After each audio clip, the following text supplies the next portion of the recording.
노량진, 상도동, 흑석동, 이른바 재개발 3대장의 속도감 있는 진행으로 집값이 들썩이고 있습니다. 노원 상계보람, 강동 명일우성, 광진구 자양 3동, 강북구 미아동의 정비구역 지정으로 8,200여 가구가 공급됩니다. 정부가 비거주 1주택자를 포함한 전세 낀 주택의 매매를 유도하기 위해 토지거래 허가제를 한시적으로 완화하기로 했습니다. 안녕하세요. 한 주간의 부동산 경제를 리뷰하는 여기는 부동산 레이저입니다. 첫 번째 소식입니다. 동작구 노량진, 상도동, 흑석동, 이른바 재개발 3대장이 일제히 속도를 내면서 집값도 덩달아 오르고 있습니다. 지하철 9호선 노량진역 인근에 위치한 노량진 1구역의 관리처분 계획 인가가 지난 20일을 났는데요. 이 구역은 최고 49층 3,100여 가구로 탈바꿈하게 되면서 포스코 ENC의 오띠에르 이름으로 총 공사비만 1조 원이 넘을 예정입니다. 노량진 1구역이 관리처분 계획을 인가하면서 노량진 뉴타운 8개 구역 모두 사업의 구부 능선을 넘었는데요. 1구역에서 8구역을 합치면 9천여 가구의 미니 신도시 수준이 됩니다. 이미 첫 분양에 나섰던 6구역 라크라체 자이드바이는 고분양가 논란에도 평균 26.9대 1의 경쟁률을 기록하며 흥행에 성공했죠. 거래시장도 달아오르고 있는데요. 인근 공인중개사에 따르면 관리처분 인가를 앞두고 매물 대부분이 소진됐습니다. 프리미엄은 15억 원 안팎 수준인데요.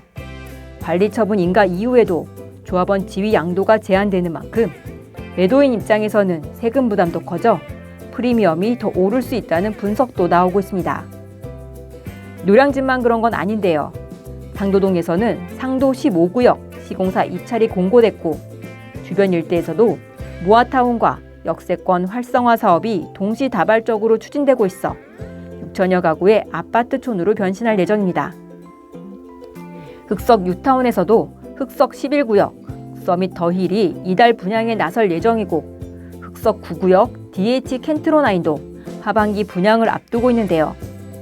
이런 분위기를 반영하듯 동작구 주택가격은 올해 들어 3월까지 2.3% 올라 서울 전체 평균 상승률을 웃돌고 있습니다. 한강벨트에 위치한 데다 강남 접근성도 뛰어난 동작구. 재개발 훈풍이 언제까지 이어질지 주목됩니다. 이어서 다음 소식입니다. 서울시가 지난 6일 노원구 상계 보람 아파트, 강동구 명일우성 아파트, 광진구 자양 3동, 강북구 미아동 이 4곳을 정비구역으로 지정했습니다. 정비구역 지정으로 총 8,200여 가구의 공급 기반이 마련된 건데요. 상계 보람 아파트는 준공 38년 된 노후단지로 기존 3,300여 가구를 허물고 최고 45층 4,500여 가구로 재건축됩니다. 용적률이 300%까지 높아지고 완공 시에는 상계동 최대 규모 단지가 될 전망인데요.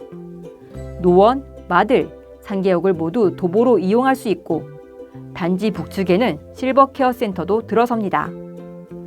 명일우성 아파트는 기존 600여 가구에서 최고 49층 1,000여 가구로 탈바꿈하는데요. 2028년 개통 예정인 9호선 고덕역과 보행 동선도 연결됩니다.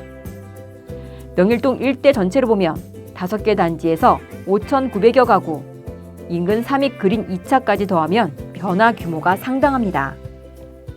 자양 3동 건대 스타이시 인근 노후 주거지는 최고 49층 1,000여 가구로 바뀌고 미아동 오페산 자락 구릉지도 최고 35층 1,700여 가구가 들어섭니다.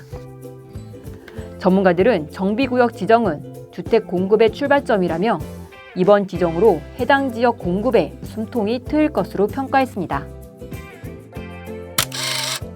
마지막 소식입니다. 정부가 비거주 1주택자를 포함한 전세 낀 주택의 매매를 유도하기 위해 토지거래 허가제를 한시적으로 완화하는 방안을 바로 어제 12일 내놨습니다. 지금은 토지거래 허가구역에서 집을 사면 4개월 안에 직접 들어가 살아야 하는데요.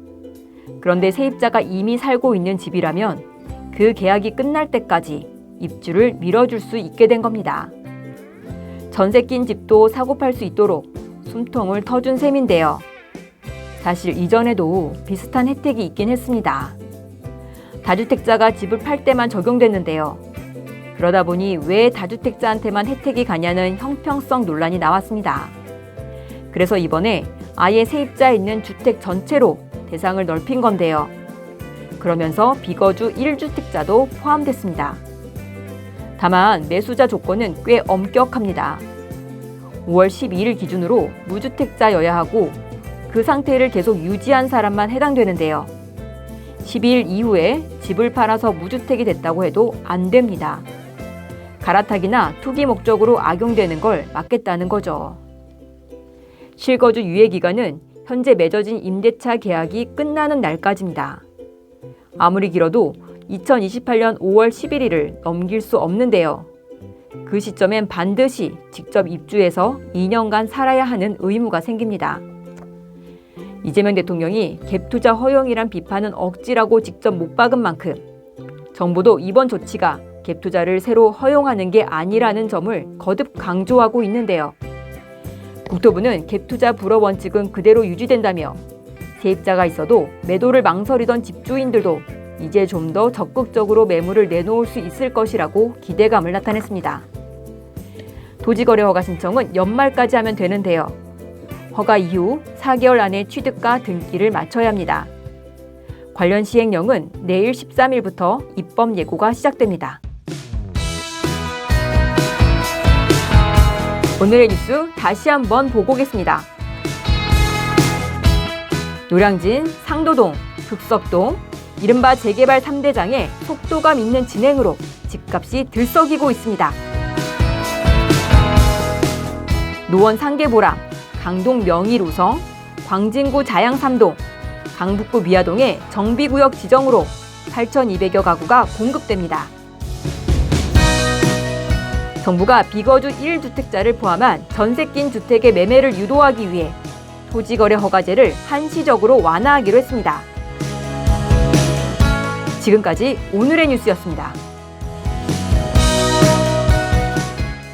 정확하고 신뢰할 수 있는 부동산 레이저. 한 주간의 부동산 경제를 리뷰하는 부동산 레이저, 다음 주에 만나요.